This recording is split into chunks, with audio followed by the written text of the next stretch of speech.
వేదవ్యాస మహర్షి కుమారుడైన శుక యోగీంద్రుని వలన వృత్తాసురుని వృత్తాంతం అంతా విన్న అభిమన్య కుమారుడైన పరీక్షిత్తు శుక మహర్షితో ఇలా అన్నాడు. యోగీంద్ర, వృత్తాసురుని వృత్తాంతం విన్నది మొదలు నా హృదయం ఆశ్చర్యంతో కలవలపడుతున్నది. ఏమంటే, వృత్తాసురుడు రజోగుణము తమోగుణము ప్రధానంగా ప్రవర్తించేవాడు, దుష్ట స్వభావుడు. అటువంటి వానికి నారాయణుడి పాదపద్మాలయందు భక్తి ఎలా అలవడింది? సత్వగుణ సంపన్నులు, సమబుద్ధులు, తపోనిష్ఠులు, నిర్మల స్వభావులు, ధర్మమూర్తులు అయిన మహానుభావులకు, దేవతలకు, ఋషులకు సైతం లభ్యం కాని మోక్షానికి మూల కారణమైన భగవద్భక్తి ఆ పరమరాక్షసునికి ఎలా పట్టుబడింది? ఈ క్షోణి స్థలంలో భూమి మీద రేణువుల కన్నా అధిక ప్రమాణములో ప్రాణులు ఉన్నాయి. ఆ ప్రాణులలో ధర్మ మార్గాన్ని అతిక్రమించకుండా ఉండేవారు మనుషులు. అటువంటి మనుషులలో కూడా కామ ప్రవృత్తిని వదిలివేసి మోక్షాన్ని కోరేవారు చాలా తక్కువగా ఉంటారు. అటువంటి మోక్షార్థులలో సైతం మోక్షలక్ష్మిని కైవసం చేసుకున్నవారు అరుదుగా ఉంటారు. ఆ విధంగా ముక్తులైన వారిలో కూడా శాంత స్వభావం కలిగి జ్ఞానవంతులై సుగుణవంతులై శ్రీమన్నారాయణ భక్తి పరాయణులు అయినవారు నూటికి ఏ ఒక్కరో ఉంటారు. అటువంటి సందర్భంలో సకల లోక కంటకుడు, దుస్సాంగత్యము కలిగినవాడు అయిన వృత్తాసురునికి ఇంతటి దివ్యమైన జ్ఞానం ఎలా ప్రాప్తించింది? రణరంగములో ధర్మయుక్తమైన పౌరుషంతో దేవేంద్రుణ్ణి ఎలా మెప్పించగలిగాడు? ఈ విషయమంతా నాకు వివరించి చెప్పండి. ఈ విధంగా పరీక్షిత్తు శుకమహర్షిని ప్రశ్నించాడని పలికి సూతమహర్షి శౌనకాదులతో మిగిలిన కథ ఇలా చెప్పసాగాడు. అలా పరీక్షిత్తు అడిగేసరికి శుకమహర్షి శ్రద్ధాపూర్వకంగా శ్రీమన్నారాయణ స్మరణం చేసి ఈ విధంగా చెప్పసాగాడు. పూర్వం వేదవ్యాసుల వారు, నారదుల వారు, దేవల మహర్షి నాకు చెప్పిన వృత్తాంతం ఒకటి ఉన్నది. అది నీకు వినిపించుతాను, సావధానంగా విను. పూర్వకాలంలో చిత్రకేతువు అనే మహారాజు శూరసేన దేశాలను ఏలుతూ ఉండేవాడు. అతడు అమితమైన ఐశ్వర్యంలో దేవేంద్రునితో సమానుడు, సుగుణ భూషణుడు, యశో విశాలుడు. ఆ చక్రవర్తి ఎల్లవేళలా భూమి తన కోరిన కోరికలు తీరుస్తూ ఉండగా ప్రజారంజకంగా పాలన సాగిస్తున్నాడు. ఆ మహారాజుకు చాలామంది భార్యలు ఉన్నారు. వారందరూ చక్కని చుక్కలు, మన్మధుని పందెపు గుర్రాలో, అందాల ఆట బొమ్మలో అన్నట్లు ఉన్న ఆ ముద్దు గుమ్మలందరితో కూడిన వాడై అఖండ కీర్తి వైభవంతో ఆ చక్రవర్తి సన్మార్గవర్తి అయి రాజ్యం చేస్తూ ఉన్నాడు. చాలినంత సిరి సంపదలు ఉన్నా, అందాల కొలది భార్యలు ఉన్నా ఆ భూకాంతునికి సంతానము లేని చింత తప్పలేదు. బిడ్డలు లేరు అనే దిగులుతో అతడు ఎండాకాలపు చెరువు వలె నానాటికి క్షీణించిపోసాగినాడు. ఈ విధంగా సంతానహీనుడై అత్యంత చింతాక్రాంతుడై ఉన్న ఆ చిత్రకేతు మందిరానికి ఒకనాడు అంగిరసుడనే మహర్షి విచ్చేశాడు. వచ్చిన మహర్షికి చిత్రకేతుడు అర్ఘ్య పాద్యాదులతో అతిథి సత్కారాలు చేశాడు. ఆ మునీంద్రుడు ఈ నరేంద్రుణ్ణి కుశలమడుగుతూ ఇలా అన్నాడు. రాజా, రాజ్యమంతా నీ అధీనంలో ఉన్నది కదా. పృథివీ, జలం, అగ్ని, వాయువు, ఆకాశం, మహత్తు, అహంకారం అనే ఏడింటి చేత జీవుడు రక్షింపబడుతున్నట్లే నీవు అమాత్యులు, జానపదులు, దుర్గము, కోశము, వస్తు సంపద, దండనము, మిత్రులు అనే సప్త అంగాలచే సురక్షితంగా ఉన్నావు కదా. నీ రాజ్యభారం మంత్రులపై ఉంచి నీవు భోగాలు అనుభవిస్తున్నావు కదా. నీ భార్య పుత్రులు, సామంతరాజులు అందరూ నీకు వశవర్తులై నీవు చెప్పినట్లు నడుచుకుంటున్నారు కదా. సర్వ సంపదలతో తులతూగే సార్వభౌముడవైన నీ ముఖము ఈ విధంగా చింతాక్రాంతమై ఉండటానికి కారణం ఏమిటి? అంగిరసుని మాటలు విన్న చిత్రకేతుడు, మహానుభావ, మీరు తపస్సంపన్నులు, మీకు తెలియరానిది ఏముంటుంది అని తల వంచి మరి మాట్లాడలేక మౌనం వహించాడు. సర్వజ్ఞుడైన అంగిరసుడు మహారాజు అభిప్రాయం గ్రహించాడు. దయామయుడైన ఆ ఋషి మహారాజు చేత పుత్రకామేష్టి అనే యజ్ఞాన్ని చేయించాడు.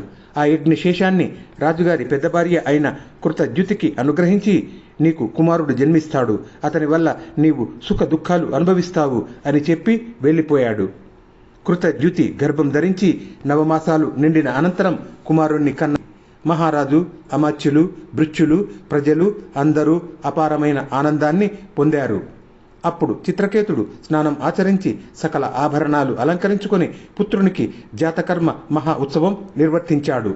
ప్రాణి సముదాయానికి వర్షాది దేవత అయిన పర్జన్యుడి వలె ఆ మహారాజు తన రాజ్యంలోని ప్రజలకు కోరుకున్నదల్లా ఇచ్చి పరమానంద భరితుడు అయినాడు.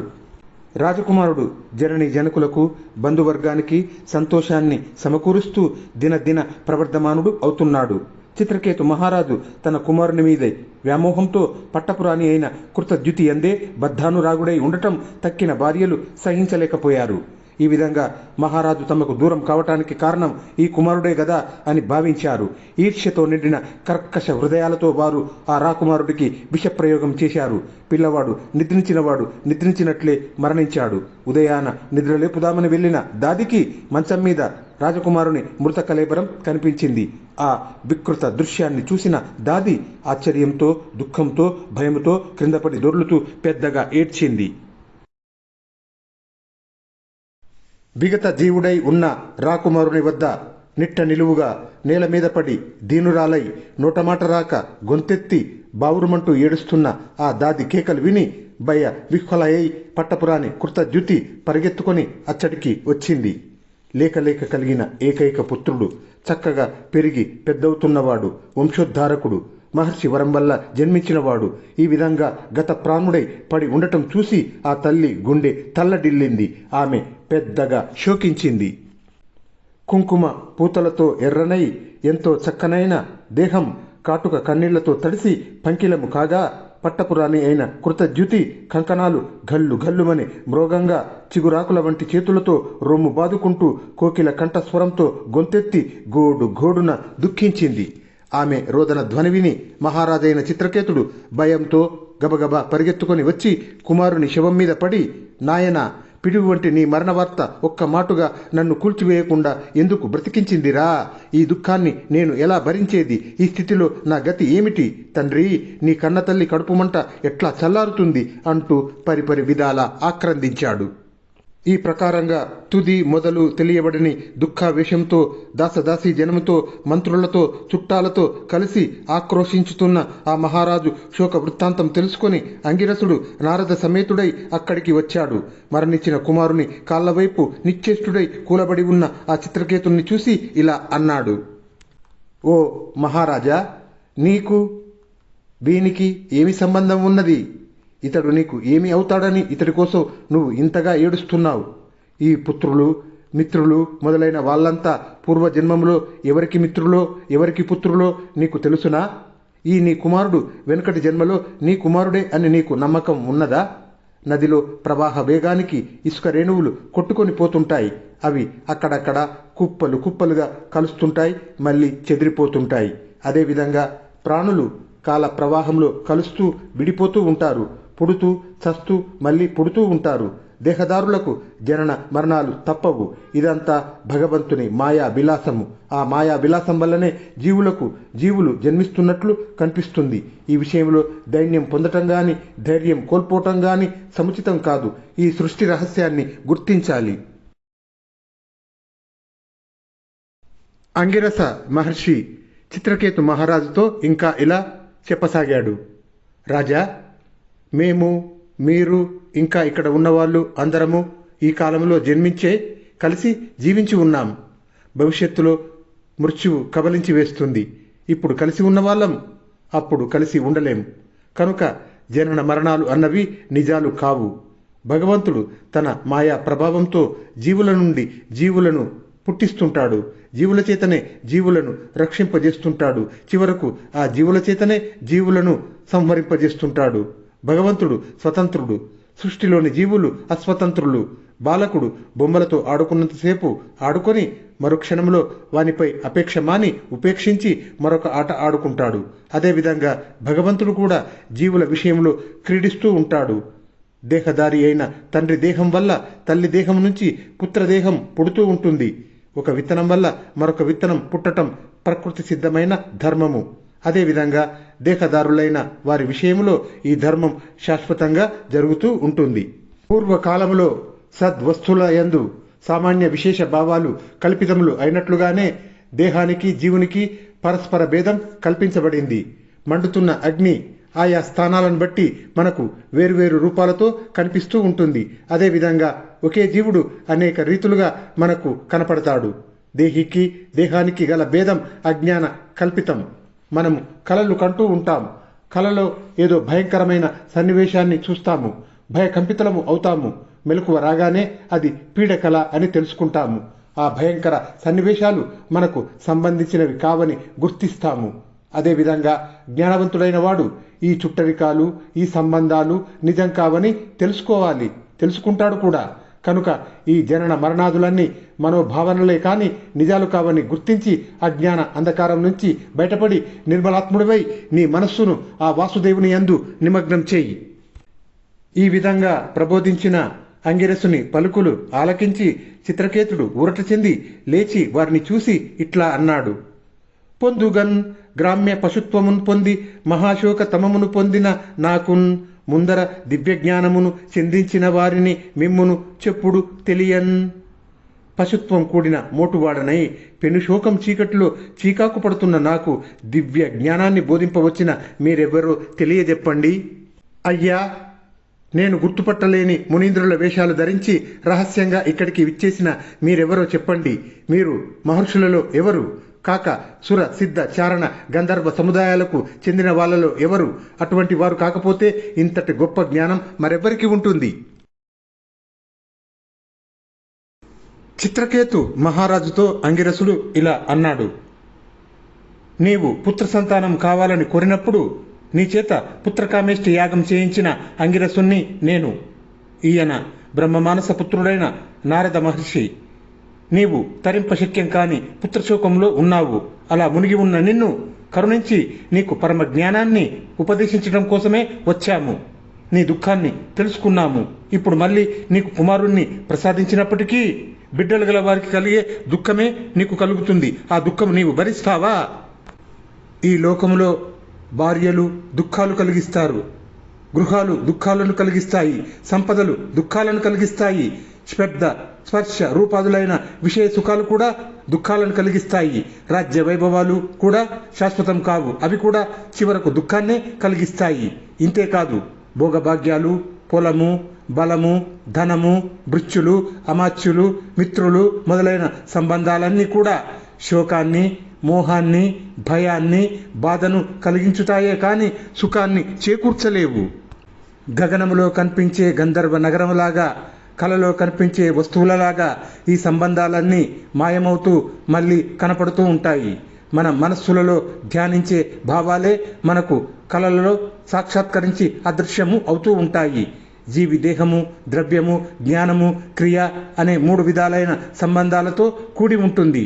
అటువంటి దేహం దేహదారి అయిన వానికి నానా రకాలైన క్లేశాలను కలిగిస్తుంది, ఎన్నెన్నో చిక్కులు తెచ్చిపెడుతుంది. అందువల్ల రాజా, నీవు నీ మనస్సును ఈ బంధాలలో చిక్కుకోకుండా నిశ్చలం చేసుకో. అటువంటి నిర్మలమైన మనస్సుతో ఆత్మజ్ఞానాన్ని అలవర్చుకో, శాశ్వతమైన పదవిని అందుకో. ఆ విధంగా అంగిరసుడు పలికిన అనంతరం చిత్రకేతునితో నారద మహర్షి ఇలా అన్నాడు. రాజా, ఉపనిషత్తులలో రహస్యంగా నిక్షిప్తమై ఉన్న ఒక మంత్రాన్ని నేను నీకు ఉపదేశిస్తాను. ఈ మంత్రాన్ని 7 రాత్రులు జపించిన వాడికి భగవంతుడైన నారాయణుడి దర్శనం ప్రాప్తిస్తుంది. సమస్త విశ్వానికి ఆశ్రయమైన ఆ నారాయణుడి పాదాలు సేవించి అతడు మోహబంధాలను ఛేదించి అతి శీఘ్రంగా ఉత్తమగతిని పొందుతాడు. నీవు కూడా అలాగే పొందు. ఈ కుమారునికి నీకు ఎటువంటి సంబంధము లేదు. ఒకవేళ ఏదైనా ప్రయోజనం ఉన్నదని అనుకుంటావేమో, అయితే ఇప్పుడే పరీక్షించుకో అని నారదుడు చనిపోయిన ఆ బాలుని కళేబరం వైపు చూసి, ఓ జీవుడా, జీవుడా, నీకు శుభం కలుగుగాక. నీవు మళ్ళీ ఈ దేహంలో ప్రవేశించు.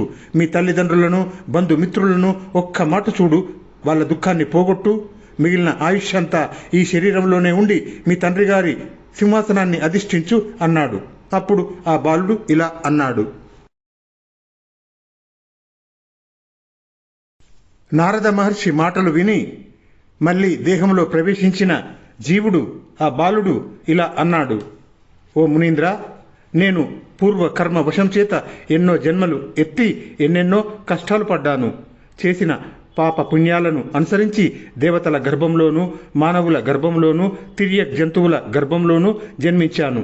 ఆయా జన్మాలలో నా తల్లిదండ్రులు ఎందరెందరో ఉన్నారు కదా. మరి ఈ తల్లిదండ్రుల దుఃఖం తీరిస్తే ఆ తల్లిదండ్రుల సంగతి ఏమిటి? వీరు ఏనాటి తల్లిదండ్రులు? జీవునికి ప్రతి జన్మలోనూ చుట్టాలుగా, దాయాదులుగా, కుమారులుగా, శత్రువులుగా, మిత్రులుగా, నిర్లిప్తులుగా, తటస్థులుగా అనేక సంబంధాలను కలిగిన వారు ఉంటారు. నిజానికి జీవునికి వీరెవ్వరితోనూ ఎటువంటి సంబంధమూ లేదు. రత్నములు హేమములను అనురాగ లీల నమ్మకంబులన ఈ వలన ఆ వలన అగుభంగి నరులందు జీవుండు ప్రాప్తుండు అగుచున్ ఎలమిని తిరుగుచునుండున్ తాను ఎందును చెడండు.